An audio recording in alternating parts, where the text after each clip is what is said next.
From the Newstalk ZB newsroom, this is Newsfix. In this update, warnings we're not as prepared as we could be if there were a globally catastrophic event like a nuclear war or pandemic. Otago University researchers found our food supply is vulnerable. Our farm machinery uses imported diesel fuel, and New Zealand has only 21 days' supply of it onshore at any one time. Researcher Nick Wilson says New Zealand needs the capacity to produce biodiesel, and a biofuel mandate could help. The country really needs a fuel and food security plan to manage in these various types of catastrophes. The post-election business confidence boom is over. NZIER data showed 24% of businesses surveyed in the last quarter expect the general economic outlook to worsen over the coming months. Further ASB figures show pricing and cost metrics did cool, but not to the extent hoped for. Senior economist Mark Smith says it's clear now the sharp pickup in confidence last quarter was a one-off. If you look at the numbers, they are pretty weak in terms of the activity side of the economy, and on the pricing side is weakening, but more needs to be done there. The United States and Israel are on high alert to see what Iran's next steps are going to be. Iran's threatened retaliation after an Israeli attack on the Iranian consulate in Syria killed at least 11 people.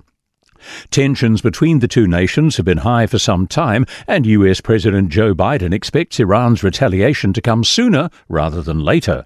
Former NATO commander General John Allen says the Iranian government has to do something in response to Israel's attack. To do nothing shows that it's weak. So this is a difficult moment. It's a pivotal moment. I think the Israelis are going to do everything they possibly can to prepare. Players across the country are celebrating National Scrabble Day, coinciding with the birthday of its creator, Alfred Moshe Butts. There are events on today in Auckland, Hamilton, Dunedin and Golden Bay. Usually for word nerds and older people, organiser Alexander Gander hopes to break the Scrabble stereotype. He says you can be good at Scrabble no matter how good or bad you are with words. That's news.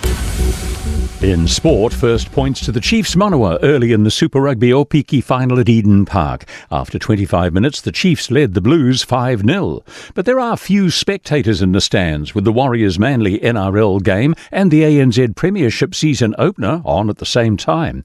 However, Blues boss Andrew Hoare says moving the final to Sunday was a no-go, with most Opiki players juggling full-time work and family commitments. It's largely been a Saturday fixture, and the reason for that is that access to the players is Thursday to Sunday, and once you put in your travel, recovery, etc., we have to go into that Monday, which would have made a change. The Magic led the Mystics 16-14 after the first quarter in Hamilton. The Black Sticks women are also in action and ahead 1-0 over Japan after the first quarter. That's sport. I'm Joe Gilfillan. For more news, listen to Newstalk ZB live on iHeartRadio.